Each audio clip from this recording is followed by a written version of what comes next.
Hello, welcome to all. So we are continuing our discussion on linear program problem.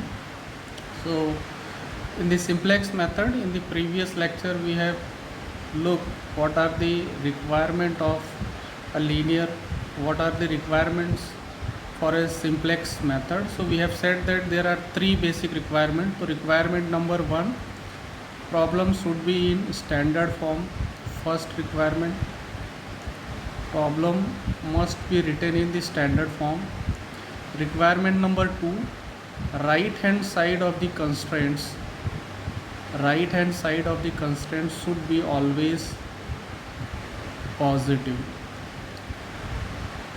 Constraints के right hand side में जो भी value है वो हमेशा पॉजिटिव होनी चाहिए. And the third constraint, if there is a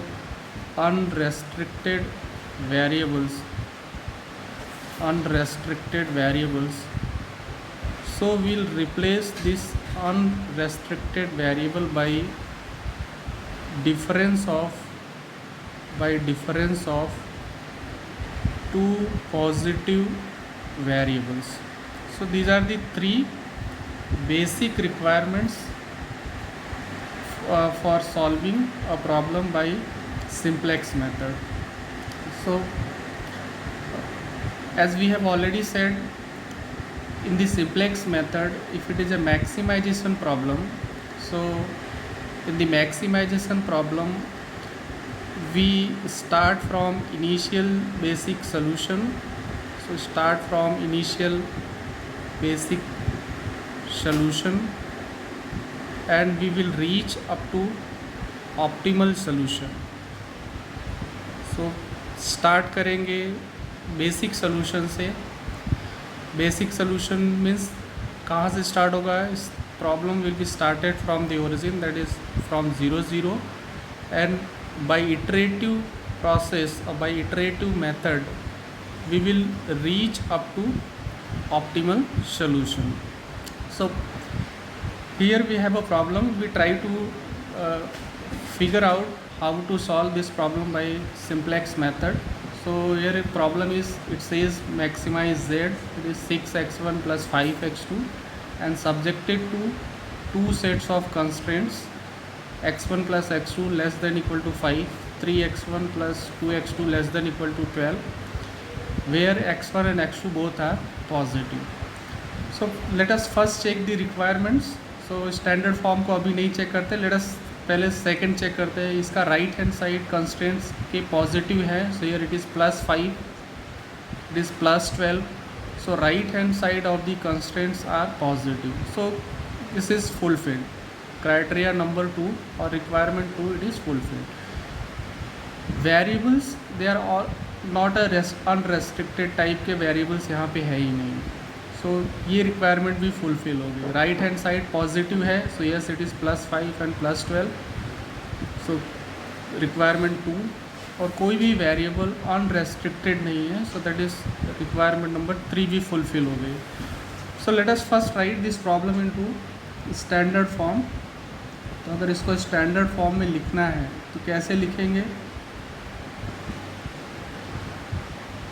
Constraint number 1, 2x1 plus it is x1 plus x2 and it is less than equal to type. That means we will add a surplus variable. इस side का value already smaller है left hand side का, तो we have to add something in the left hand side. So will add variable slack variable s1 and it is equal to 5. Constraint number 2, so that can be written as 3x1 plus 2x2, again one slack variable s2 and it is 12. And similarly I can write objective function maximize z, and this z can be written as 6 times of x1 plus 5 times of x2 plus we have introduced two slacks variable s1 and s2. So their contribution in the objective function it will be 0. So we'll write 0 of the s1 and plus 0 of the s2. 0 क्यों? क्योंकि S1 और S2 का contribution objective function में 0 है। x1 का contribution कितना है 6, x2 का कंट्रीब्यूशन कितना है 5। बट इस पर्टिकुलर प्रॉब्लम में यहाँ पे S1 S2 है ही नहीं। सो अगर S1 और S2 नहीं है, यहाँ पे S1 और S2 नहीं है, so obviously their contribution will be 0. So S1 and S2, their contribution in the objective function is 0. And I can write for the non-negativity x1, x2, S1 and S2 all are positive. So this form maximization of this subjected to these two constraints, and finally x1, x2, S1, S2 all are positive. So this is our standard form of the problem. This is standard form of the problem. So we have written problem in standard form. अब इसको solve कैसे करेंगे? So for solving what is how we will proceed? So we will proceed assuming, किस तरह से proceed करेंगे? So we will assume that x1 and x2 these are the non basis variable. So यहाँ पे दो variable introduce होंगे, एक होगा हमारा basis variable first kind of variable, and second will be non basis variable.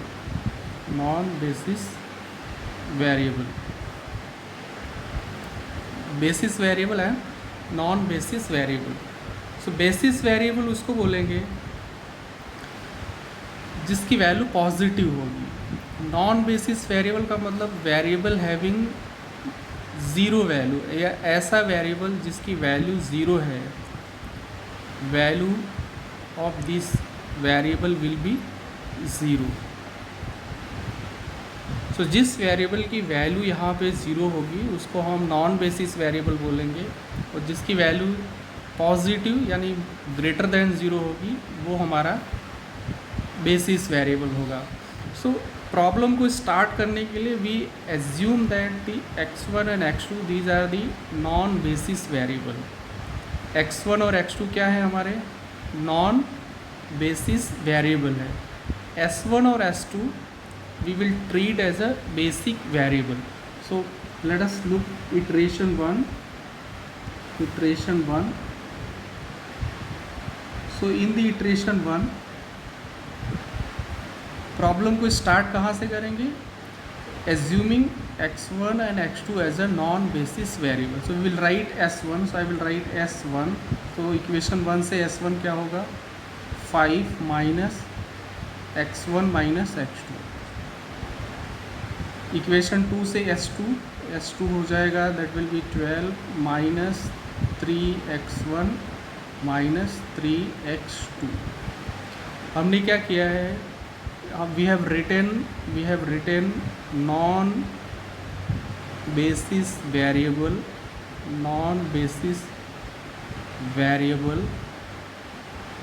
in terms of basis variable। हमने non basis variable को, तो नॉन बेसिक कौन है? x1 और x2 को हमने बेसिक वेरिएबल, तो बेसिक कौन है? S1 और S2। सो S1 और S2 के टर्म में x1 और x2 को लिखा हुआ है। सो अभी अगर x1 और z कितना हो जाएगा? सो z will be 6x1 and plus 5x2 और 0s1 you can write this is 0s1 plus 0s2। But यहाँ पे लिखेंगे नहीं क्योंकि कंट्रीब्यूशन 0 है। सो let us only right 6x1 and 5x2।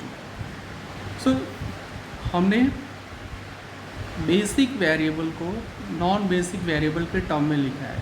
And let us, अगर ऐसा बोले x1 और x2 दोनों 0 हैं, so we get S1 is equal to 5, S2 is equal to 12, और यहाँ पे x1 और x2 ऑलरेडी 0 हैं, सो z will be 0. So in the first iteration what is the answer? S1 is equal to 5, 2 is equal to 12 and z is equal to 0। ये हमारा first iteration का answer रहा। हमने प्रॉब्लम को standard form में लिखा। Problem को initiate करने के लिए वी हैव एज्यूम दैट कि x1 and x2 these are the non basis variable. So non basic है, that means its value is 0। Non basis होने का मतलब है वैल्यू क्या रखेंगे, value will treat as a 0।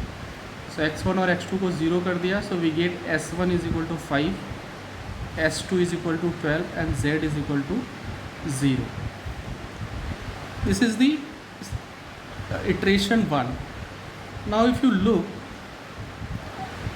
we can increase the value of z.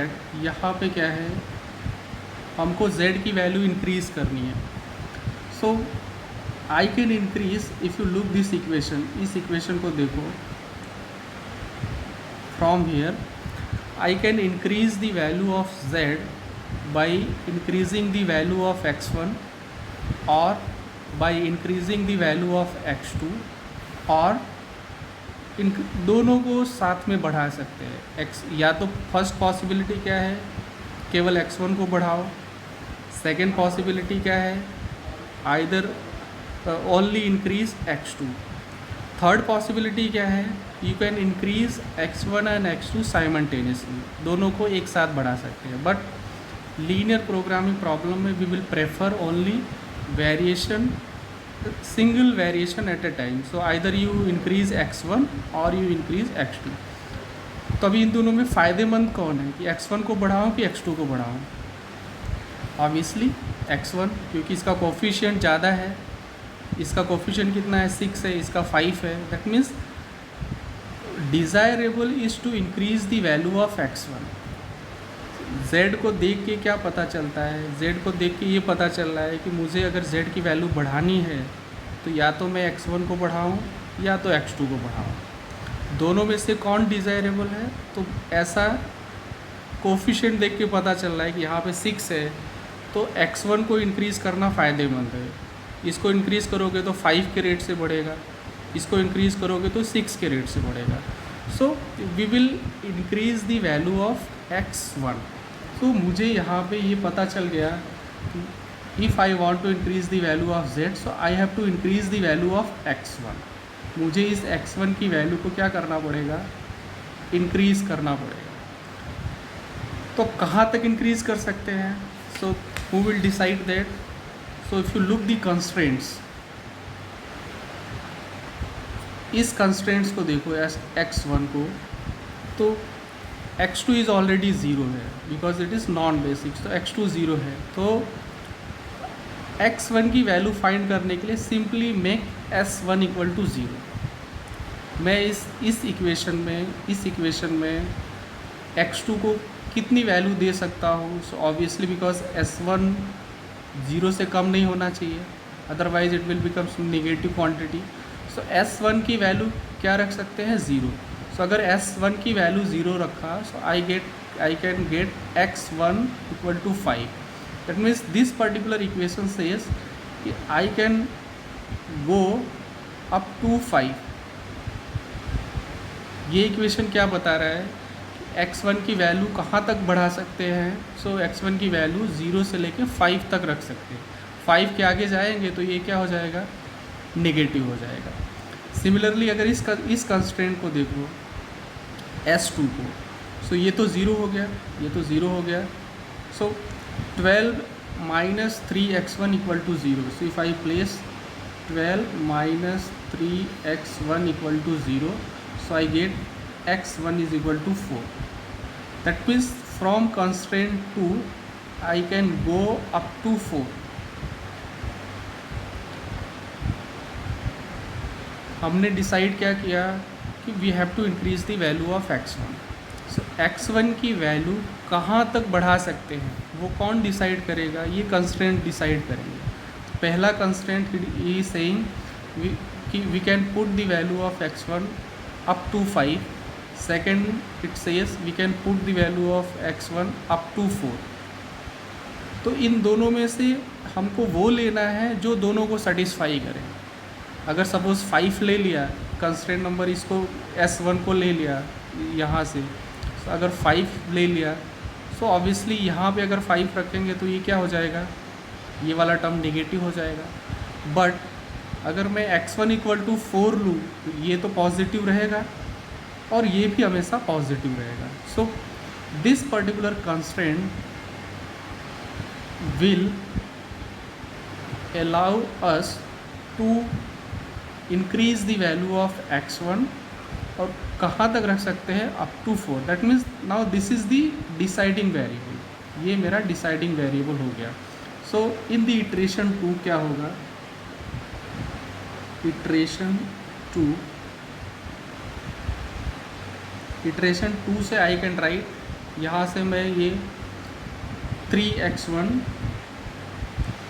Because इसको क्यों लिख रहा हूँ, क्योंकि इसको कंसीडर करने से दोनों क्राइटेरिया सेटिस्फाई हो जाएंगे।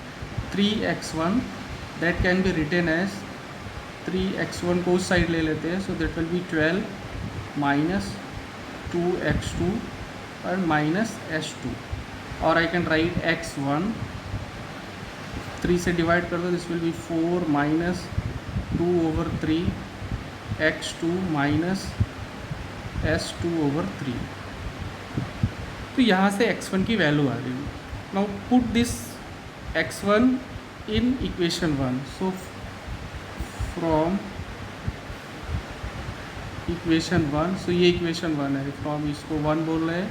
सो from equation 1 what we get, s1 की वैल्यू क्या आ जाएगी, 5 माइनस x1। सो x1 की जगह पे अभी ये वैल्यू रखेंगे, so it will be 4 minus 2/3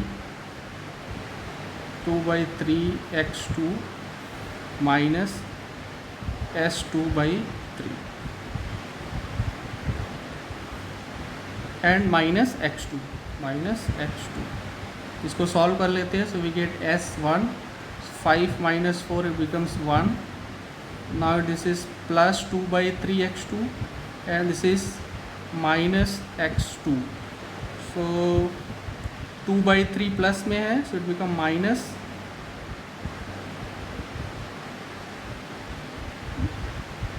minus 2/3। so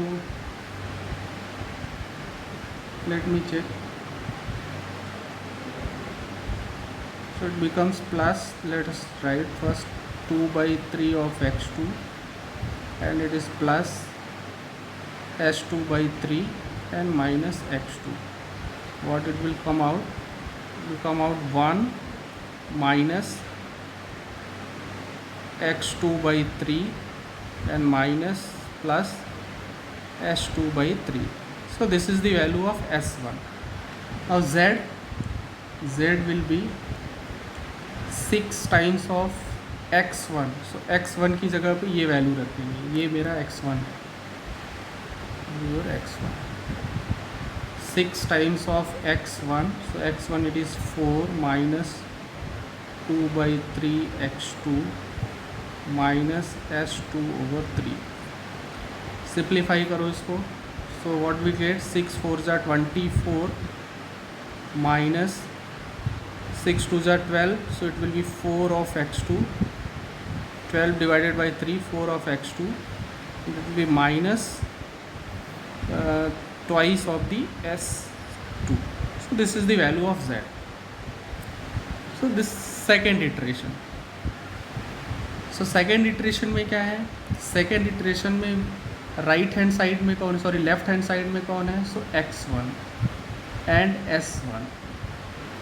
so x1 and x2 ये दोनों क्या है मेरे, these are the basis variable, and remaining x2 and s2 these are non basis variable। Left hand side में बेसिक्स है, right hand side में non basic है। So at the end of second iteration we have a x1 s1 and z। फिर वही से क्या करेंगे, non basic variables को क्या प्लेस कर देना है, 0। सो x2 और s2 ये दोनों non basic, so if I place this, so so ये दोनों ज़ीरो हो गए. So what we get, x1 is equal to 4. यहाँ से क्या आया, x1 is equal to 4. s1 क्या आ जाएगा, ये दोनों ज़ीरो हो गए. So s1 is equal to 1. ये और ये क्या है, ज़ीरो है because non basics. So s1 is equal to 1 and z is equal to, so z is equal to, ये दोनों वैल्यू ज़ीरो हो गई. So obviously we have a 24. So this is the answer at the end of the second iteration. Now if you compare from iteration 1 and iteration 2, so iteration 1 में क्या answer आ रहा था, ये answer आ रहा था, s1 s2 and z की value zero आ रही है. So in the iteration 2 this is the answer, iteration 2. ये मेरा iteration 2 के बाद में ये आंसर आया. नाउ अगेन सेम लॉजिक से can we further improve the value of z. क्या मैं z की वैल्यू को फर्दर इंक्रीज़ कर सकता हूँ. सो उसके लिए again look the value of z. I think we have made some mistake, just me check out what we have did some. Here we have made a mistake. We have substituted only 6 times of x1, but I forget to place the values of this 5x2. So here we have to correct that. So it is plus 5x2 because z की value क्या है, 6 times of x1. So we have placed the x1, but second term 5x2 वो रह गया. So we have to add here 5x2. So finally it will comes out 24. It becomes plus x2 and minus twice of the s2. Now it's okay. So again x2 and s2, these are the non basis. So इसको zero place करेंगे. So finally we get the value of z as a 24 answer में आ गया है हमारा. But problem हो रही है, डिस्कशन हो रहा है, should we go for next iteration. क्या ये जो z की वैल्यू आई है ये मैक्सिमम वैल्यू है, ऑप्टिमल वैल्यू है, और या फिर z की वैल्यू को फर्दर हम इम्प्रूव कर सकते हैं. सो लुक दी z की वैल्यू ये है. If you look this is the value of z. So from this equation we can say अगर z की वैल्यू इंक्रीज़ करनी है so I have to increase the value of x2.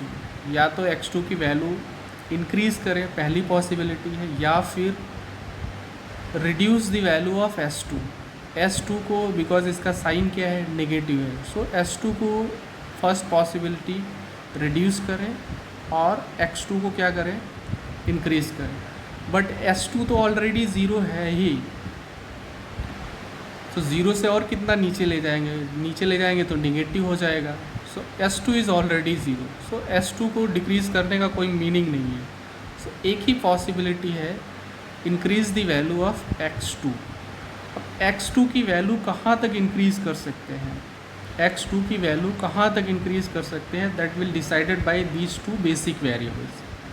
सो अगर x1 को ज़ीरो कर देते हैं, x1 को अगर ज़ीरो कर देते हैं, so what I will get. So यहाँ से मुझे क्या मिलेगा, यहाँ से I will get 4 minus 2/3 of x2 and it is equal to 0. So यहाँ से x2 की वैल्यू कितनी आ जाएगी, 2/3 of x2 is equal to 4 and x2 is equal to 6.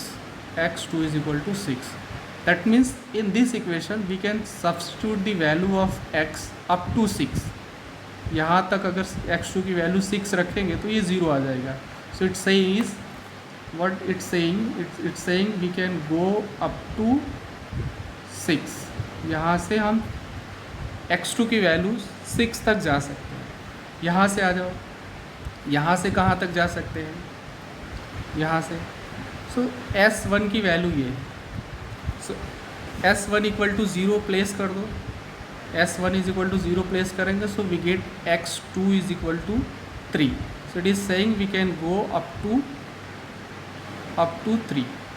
So from first constraint x2 can acquire up to a value of 6. यहाँ से हमको क्या पता चल रहा है कि we can go up to 3.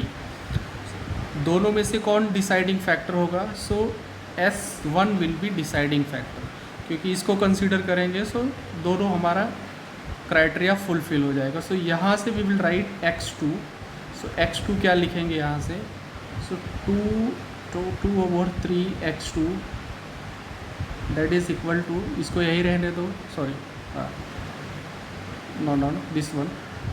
So I can write x2/3, इसको इस साइड लेते हैं, x2/3 it is equal to 1 minus S1 plus S2/3 और multiply by 3. So I will get x2 is equal to 3 minus 3 of the S1 plus S2.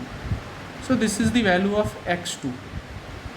जैसे हमने यहाँ पे iteration 1 में क्या किया था, सॉरी इटरेशन 1 में हमने x1 की वैल्यू फाइंड की और फिर उसको दोनों इक्वेशन में प्लेस किया. सिमिलरली यहाँ पे भी वही प्रोसेस रिपीट करेंगे. x2 की वैल्यू आ गई हमारे पास, तो इस इक्वेशन में प्लेस करेंगे x1 में. तो x1 क्या आ जाएगा? x1 is equal to 4 minus 2/3 of x2.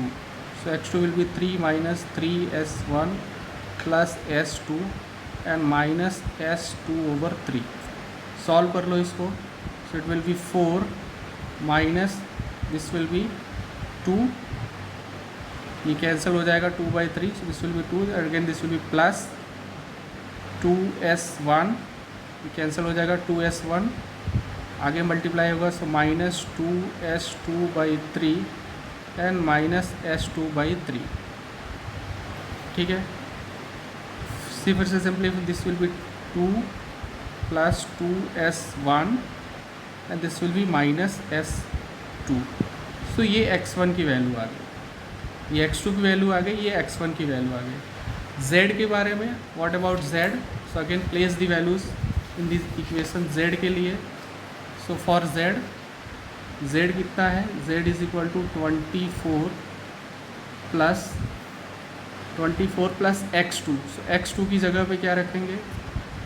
3 minus 3 of the S1 plus S2 and minus 2S2. Solve कर लो इसको. So this will B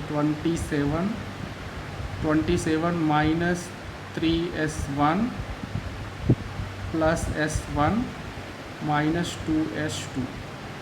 So it will come out 27 minus 2S1 minus 2S2. This is the value of z. So at the end of third iteration हमारे पास क्या क्या values हैं? So we have x2 क्या आया? x2 आया 3 minus 3S1 plus S2.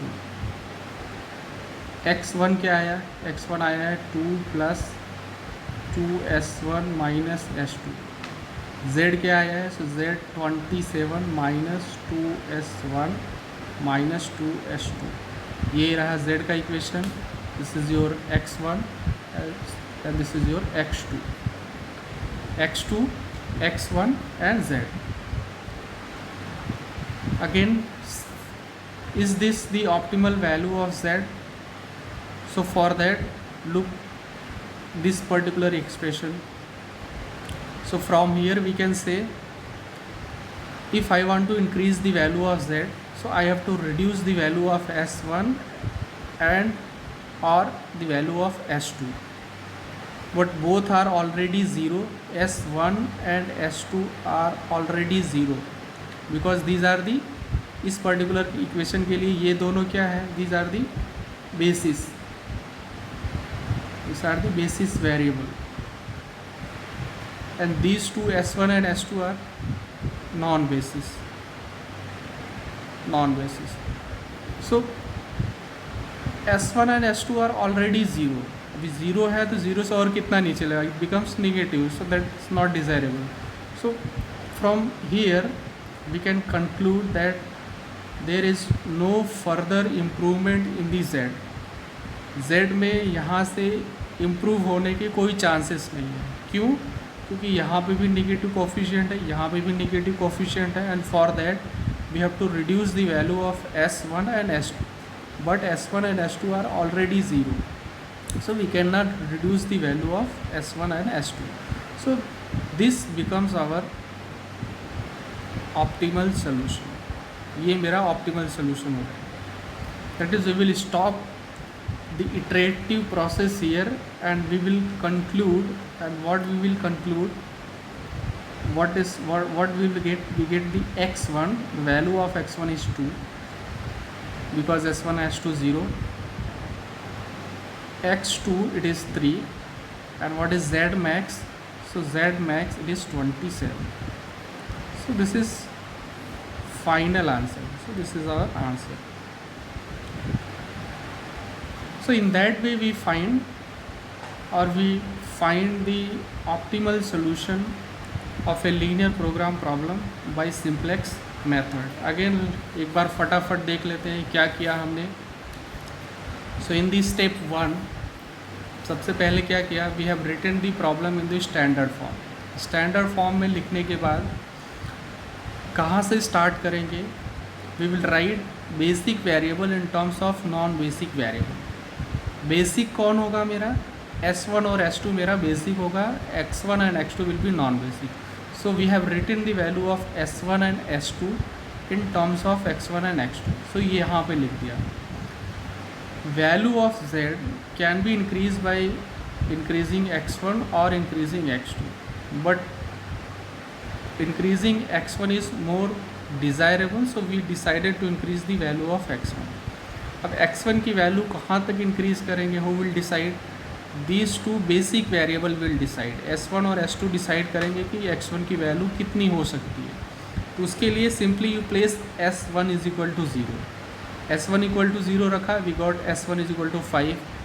यहाँ पे 0 रखा, we got x1 is equal to 4. So from first we can increase the value of x1 up to 5 and second up to 4. So we will choose this second one because इससे दोनों non negativity वाले criteria fulfil हो जाएंगे. सो this is our deciding. That means it is your entering variable x1 अभी answer में आएगा. अभी answer में कौन है? S1 और S2 है. और x1 जब आंसर में आएगा सो S2 बाहर निकल के जाएगा. सो S2 निकल जाएगा. सेकेंड इटरेशन में S2 निकल के S2 की जगह पे कौन आ जाएगा? x1 आ गया. सो इन द सेकेंड इटरेशन क्या हो गया? Second iteration if you look in the second iteration S2 निकल गया. आंसर में कौन आ गया? आंसर में x1 आ गया. S2 की जगह पे x1 आ गया. So again this is x1. सो इसी x1 को फिर से दोनों इक्वेशन में प्लेस करना है. S1 में भी प्लेस कर दिया एंड Z में भी प्लेस कर दिया. So we have 3 new equations. 3 नए इक्वेशन आ गए. एक x1 का आ गया, S1 का आ गया और एक Z का आ गया. Again you look the Z को फिर फोकस करेंगे. यहाँ से Z को further we can improve by increasing the value of x2. कहाँ तक बढ़ा सकते हैं? This two variable will decide. x1 और S1 डिसाइड करेंगे. सो फ्रॉम फर्स्ट यहाँ पे x1 को 0 रख के we can say we can go up to 6. यहाँ पे 0 रखा so we can go up to 3. So this particular criteria ये डिसाइड अप टू 3 वाला नॉन निगेटिविटी वाले कंस्ट्रेंट को सेटिस्फाई करेगा. दैट मीन्स S1 अभी बाहर निकल जाएगा. S1 आंसर से डिसअपियर हो जाएगा और S1 की जगह पे कौन आ जाएगा? S1 की जगह पे ये आ जाएगा, x2 आ जाएगा. सो x2 पहले आया और फिर इसी x2 की value we have place substituted in x1 and further we have place in Z. So हमारे पास 3 नए इक्वेशन फिर से निकल के आ गए. ये x2 का रहा, x1 का रहा और Z का रहा. Further looking the value of Z. अभी Z को इंक्रीज़ करने के कोई चांसेस नहीं है. So we said this is our optimal solution and for that substitute this value 0. You can directly read the value of decision variables x2 and x1 की value directly read कर सकते हो. And finally this will be your value of the function. So this will be your maximum value of the function जो हमको question में find करना था कि Z को क्या करना था? मैक्सिमाइज करना था. So in that way we figure out a linear program problem by simplex method. This is the difficult method. It is the what we call, this is the algebraic method. This is the basic algorithm. इस तरह से हम simplex method को solve करते हैं. इसका एक popular tabular form है which is more easy way to understand how to solve problem. वो हम नेक्स्ट में डिस्कस करेंगे. इसका एक टैबुलर फॉर्म आता है, tabular form of simplex method. So इस टैबुलर फॉर्म से जो यहाँ पे कौन सी वैल्यू कहाँ पे रखें, यहाँ पे थोड़ा सा कन्फ्यूज़न होता है.